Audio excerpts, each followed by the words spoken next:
ახლა კი მივხედოთ მთავარ თემას, ისტორიას, რომელმაც მთელი ქართული სპორტული სივრცე შეარღია. ეს არ არის უბრალო ჯორი, არც სასაცილო დრამა. ეს არის ერთ-ერთი ყველაზე მძიმე პიროვნული და კორპორატიული კოლაფსი, რაც კი საერთოდ უნახავს MMA-ის სამთხაროს. და მთავარი ფიგურა ამ ყველაფერში არის ჩვენი ბიჭი, ილია ტოპურია, UFC-ის ჩემპიონი, ადამიანი, რომლის სახელმაც უკვე ისტორიაში შეაბიჯა. და სანამ ვიღაცას გონია, რომ ილია ჩუმად იყო იმიტომ, რომ თითქოს ტრენინგებზე იყო ჩაკეტილი, ან არმან სარუკიანს გაურბოდა, ან პედი პიმბლეტს არ სურდა დროზე ადრე შეხვედროდა, არა ძმებრო, არა. ილია დუმს იმიტომ, რომ ადვოკატებმა უთხრეს. ახლა ერთი სიტყვაც არ თქვა. ეს საქმე იმდენად მძიმეა, რომ ყველამ საქართველოში დაიწყო კითხვა, რა ხდება საერთოდ? როგორ აღმოჩნდა ილია ტოპურია ასეთ შტორმში, რომელიც ოჯახს, კარიერას, საბინაუფლებებს, ფინანსებს ყველაფერს ერთიანად ურტყამს? 2025 წლის ნოემბრის ბოლოს ჩვენ უკვე ნათლად ვხედავთ, რომ ილიასა და მისი ყოფილი მეუღლის, გიორგი ნაუსკატეგის ურთიერთობა დასრულებულია. და ეს არაა მშვიდი დაშორება, როგორც ზოგჯერ ჩანს. ინსტაგრამის ფოტოები გაქრა, სიმბოლური ფრაზები, ბიბლიური მინიშნებები, ურთიერთდაბლოკები, საჯარო სიცხილი, ყველაფერი ერთმანეთის მიღოლებით აჭრელდა სოციალური ქსელები. და ყველაზე მძიმე დარტყმა იყო ის, რომ გიორგინამ ლაიქი ჩამოუშვა ისეთ პოსტზე, სადაც პირდაპირ იყო ნათქვამი. დაიღვარა ისეთ კაცზე, რომელიც პრობლემებისას ღმერთს მიმართავს და არა სხვა ქალებს. ეს იყო ნამდვილი მართულებული რაკეტა, რომელიც პირდაპირ ილიას რეპუტაციას მოხდა.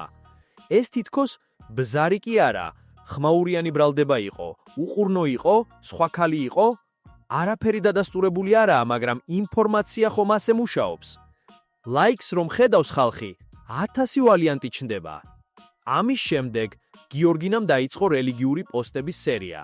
თითქოს აშკარად ცდილობდა საზოგადოებას ეთქვა: მე ვიყავი მსხვერპლი, მე ვიყავი რწმენის ადამიანი, მე ვიყავი ის, ვისაც უღალატეს. 28 ნოემბერს ილიამ ოფიციალური განცხადებას გამოაქვეყნა: მძიმე პერიოდი, პროფესიული პაუზა, დაბრუნების გადადება. და ეს უკვე აშკარად გახდა. პრობლემა იყო არა სპორტში, არამედ მის გარშემო შექმნილი უდიდესი ოჯახური და სამართლებრივი ქაოსში. ხალხს გონია, რომ ეს უბრალოდ ფული მისცეს და მორჩა სიტუაციაა, მაგრამ არა ძმებო. გიორგინა უბრალოდ ინსტაგრამ მოდელი ან ჩემპიონის ცოლი კი არ არის, რომელსაც უბრალოდ ქმრის წარმატება ერგო. ის არის ამერიკაში განათლებული ბიზნესმენ ქალი, რომელსაც სწავლის შორის ჩავარდნილი არ ქონია. Suffolk University, Miami Dade College, მენეჯმენტი, მარკეტინგი, რეალური კორპორაციული გამოცდილება. მის LinkedIn-ზეც კი წერია, რომ ილას ბიზნესების სტრუქტურას თავად მართავდა, ფინანსურ, იურიდიულ, ადმინისტრაციულ მხარეს. ეს იმდენად მნიშვნელოვანია, რომ მისი ადვოკატებისთვის ოქროს საბუთად იქცევა. მე არ ვიყავი უბრალოდ მეუღლე, მე ამ იმპერიოს მენეჯერი ვიყავი. ეს ნიშნავს, ის ეკიდება არა ალიმენტს, არამედ ბიზნესის 50%-იან წილს. და აქ იწყება იურიდიული ომი, რომელიც უკვე მიმდინარეობს. სად გაიმართება განწყორების პროცესი? ეს ყველაზე მნიშვნელოვანი კითხვაა. სხვადასხვა ქვეყნებში კანონები განსხვავდება და იმის მიხედვით სად მოხდება პროცესი, ილიას შეუძლია დაკარგოს ტოპურიანის იმპერიის ნახევარივე. ახლა, ძმებო, შევდივართ იმ ნაწილში, სადაც ყველაფერი კიდევ უფრო მძიმდება. სასამართლოს ტერიტორია, ანუ სად შეიძლება გაიხსნა საქმე და რა კონსეკვენსის აქვს ამას ილიასთვის. იურისტებში ამას ეწოდება forum shopping, ანუ მხარეები იბრძვიან იმისთვის, რომ პროცესი იმ ქვეყანაში ჩატარდეს, სადაც მათ მეტი უპირატესობა აქვთ. და სწორედ აქ არის დამარხული ყველაზე დიდი ბომბი. საქართველოში ბევრს გონია, კი ბატონო, რა პრობლემაა?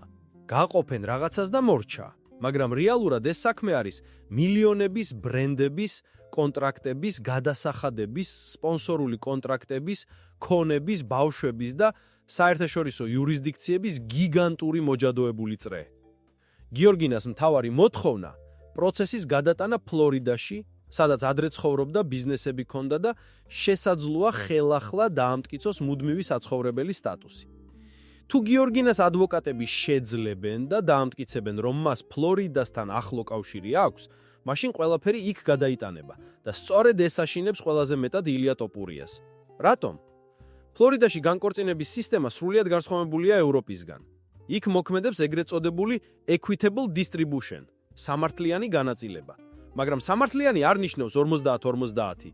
არამედ იმას, რაც მოსამართლეს ჩაათვალა სწორად და ხშირად სპორტსმენებს, მილიარდერებსა და ინფლუენსერებს ურტყამს ყველაზე მძიმედ. ფლორიდის ყველაზე საშინელი ნაწილი ფინანსების სრული გაშიშვლებაა. ფლორიდაში ადვოკატებს შეუძლიათ მოითხოვონ ოფშორული ანგარიშების აუდიტი, კრიპტოვალუტის ისტორიის სრული გაშიფრება, ყველა დამალული ხელშეკრულების მოთხოვნა, სპონსორული კონტრაქტების დეტალური დოკუმენტები, ქონება ევროპაში, ნაღდი გადარიცხვები, საიდუმლო აქტივები. ეს ნიშნავს ერთი რამ: ილიას მთელი კარიერა გახდება საჯარო საბუთი. და ეს მხოლოდ ფული არ არის, ეს არის რეპუტაცია, პატივისცემა, ბრენდის ღირებულება, მენეჯმენტი, გულშემატკივრები, მოვლენები, რომლებიც შეიძლება ზეგავლენას ახდენდეს UFC-ს გადაწყვეტილებებზე. და აქვე ჩნდება კიდევ ერთი დიდი პრობლემა: შვილები. ეს ნაწილი ძალიან მძიმეა და ბევრს საავალდებულო ინფორმაციად მოეცვენება, მაგრამ ეს არის რეალობა. საბუთების მიხედვით, ილია 2024 წელს გახდა მამა. საქართველოში მშობლების თანხმობის გარეშე ბავშვის დედას არ შეუძლია ისე გადაიყვანოს შვილი სხვა ქვეყანაში, რომ მამამ ხელმოწერა არ მისცეს. მაგრამ ფლორიდაში სიტუაცია სხვაგვარად არის. იქ ბავშვების უფლებები სხვანაირად ფასდება, სასამართლო ხშირად დედის მხარეს დგას თუ მან დამტკიცა, რომ ახალ ცხოვრებაში ბავშვისთვის უფრო ხელსაყრელი პირობებია. ახლა წარმოიდგინეთ სცენა. გიორგინა ბავშვს მიყავს ვაკაციაზე ამერიკაში და უკან არ ბრუნდება. ამ დროს აქტიურდება gagged house, ბავშვთა გატაცების კანონის საერთაშორისო მექანიზმი, რომელსაც საქართველოში და ესპანეთში საკმაოდ მკაცრად უყურებენ. ეს პროცესი შეიძლება გაიწელოს წლებზე და ამ დროს ბავშვი შეიძლება დედასთან დარჩეს ამერიკაში, ხოლო ილიას მოუწევს ბრძოლა, მოგზაურობა, სასამართლოები, ფინანსური წნეხი და ემოციური წნევა. სწორედ ამიტომ ილია არ შეუძლია დატოვოს ესპანეთი ახლა. ეს არ არის აკრძალვა. ეს არის სტრატეგიული რიგის გადაწყვეტილება. ის ფიზიკურად უნდა იყოს ბავშვებთან ახლოს, უნდა დაამტკიცოს, რომ არის მთავარი მშობელი, რომელსაც აქვს ყოველდღიური პასუხისგებლობა. თუ ახლა წავა ორთვიან fight camp-ზე, ადვოკატებს ექნებათ არგუმენტი: "ხედავთ, ის ბავშვს საერთოდ ვერ უყურებს. დედა არის მთავარი მშობელი." ეს არგუმენტი სასამართლოში ყველაფერს ცვლის. მაშინ იკითხავთ: რატომ ხდება ბრძოლა?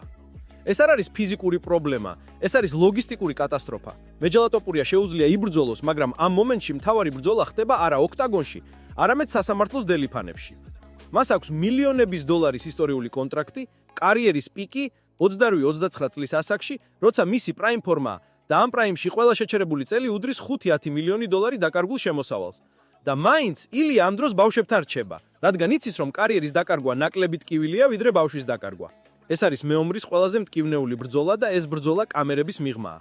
ახლა, ძმებო, გადავიდეთ სურათის მესამე, ყველაზე ბნელი ნაწილზე. სად მთავრდება ეს ყველაფერი და რა ახასიათებს ამ ბრძოლას ემოციურ დონეზე? იმიტომ რომ ილიას რომ ვუყურებთ მხოლოდ როგორც ჩემპიონს, ბევრს ავიწყდება, რომ ამ ყველაფრის უკან დგას ადამიანი, მამა, პარტნიორი, ბრენდის მფლობელი, ბიზნესმენი და მოდელი იმისა თუ როგორ შეიძლება ერთმა ფანატიკურმა შრომამ სოფლიო მწვერვალამდე მიგიყვანოს. მაგრამ სწორედ ასეთ ადამიანებს ურტყავს ცხოვრება ყველაზე მკაცრად. თუ აქამდე სიტუაცია ფინანსური იურიდიულ ჭრილში იყო, ახლა გავყვეთ იმას, რაც მის საკუთარ თავში ხდება. ილია ტოპორია მთელი კარიერის განმავლობაში ეფუძნებოდა ძალიან მყარ ფსიქოლოგიურ ფუნდამენტს, რწმენას, დისციპლინას, ოჯახს, ფოკუსს. და როცა ეს ფუნდამენტი სწორედ ოჯახის მხრიდან იწყებს რღვევას, სული წმინდა შეიძლება შეირხეს. ეს UFC-ს ისტორიაში არაერთხელ გვინახავს. ტაისონი განკორწინებამ და სასამართლო პროცესებმა ფაქტობრივად გაანადგურა მისი კარიერა. რონდას ურთიერთობის დრამამ და ფსიქოლოგიურმა წნეხმა ზედიზედ რამდენიმე ბრძოლა დაუჯდა კარიერას. მაგრეგორსაც პირაგი სკანდალები მუდმივად აწყვეტს რიტმს. ეს არ არის შემთხვევითობა. პირადი ცხოვრება პირდაპირ უტევს სპორტსმენებს იმ ადგილას, სადაც ყველაზე ძლიერი არიან, ფოკუსში. ილიას შემთხვევაში ფოკუსი არის ყველაზე ძვირადღირებული რესურსი, რაც მას აქვს. მისი სტილიც ასეთია: სისუფთავე, სიზუსტე, სწორი ემოციები, გაწონასწორებული ამპლიტუდა. ამ ყველაფერს სჭირდება მკაფიო, მშვიდი ფსიქოლოგიური სივრცე, მაგრამ ახლა მას ყველაფერი ერთმანეთში ერევა. ბრენდი, ფინანსები, სამართალი, საზოგადოებრივი აზრი, შვილები, დრო, პასუხისმგებლობა. და ყველაზე მძიმე, მას არ შეუძლია გაიქცეს ტრენინგ კემპში როგორც ადრე. ის უნდა იყოს ადგილზე, ესპანეთში. უნდა იყოს ბავშვებთან. უნდა აჩვენოს სასამართლოს, რომ იგი არის რეგულარული მამა, რომელიც ყოველდღე მონაწილეობს შვილების ცხოვრებაში. ამიტომ ილიას ბრძოლის დაბრუნება მხოლოდ ფიზიკური ფორმის ამბავი არ არის. ეს არის ომი დროის კონტროლზე. ანა, ახლა გადავალთ ყველაზე საინტერესო ნაწილზე. რა ხდება El Matador ბრენდთან? ეს ბრენდი უკვე იქცა მრავალმილიონიან პროდუქტად. დოკუმენტური ფილმები, ტანსაცმელი, ღონისძიებები, სპონსორები და გიორგინა, როგორც ქალი, რომელიც ამ ბრენდის ფორმირებაში ადმინისტრაციულ ძალით მონაწილეობდა, აცხადებს, რომ მას ეკუთვნის ამ ბიზნესის მნიშვნელოვანი ნაწილი.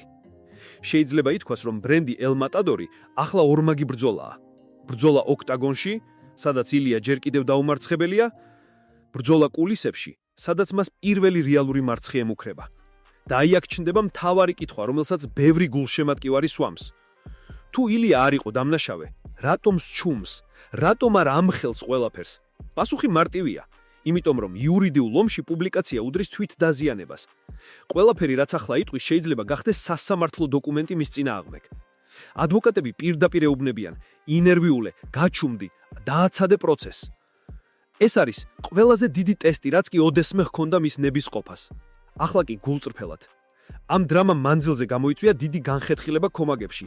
ზოგი ამბობს, გიორგინა საწყალია, ზოგი ილია მართალია, ზოგი არავის საქმე არ არის მათი პირადი ცხოვრება.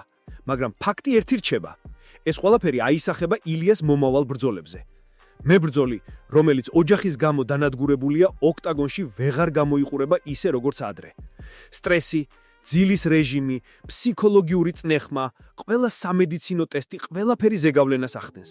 და მაინც, ილია ტოპურია სპორტულად იმდონეზეა, რომ თუნდაც 60%-ის ფორმითაც კი, შეუძლია დაამარცხოს თითქმის ყველა, ვინც მის წონაშია და აქვე საუბრობთ 66 კილოგრამ კატეგორიაზე.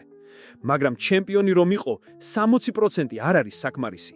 ჩემპიონმა უნდა დაიცვას ქამარი, უნდა დარჩეს აქტიური, უნდა დაამტკიცოს, რომ ბიზნესი, ბრენდი, ბავშვები და კარიერა ერთდროულად შეუძლია. ახლა ძმებო, შევიკრიბოთ ერთი აზრის გარშემო. ეს ყველაფერი ჯერ დასაწყისია. უფრო მძიმე ამბები შეიძლება გამოვიდეს, უფრო ხმაურანი დოკუმენტები, უფრო მკაცრი მოთხოვნები, უფრო რთული დემონები, რომლებსაც ილიას უნდა გაუმკლავდეს.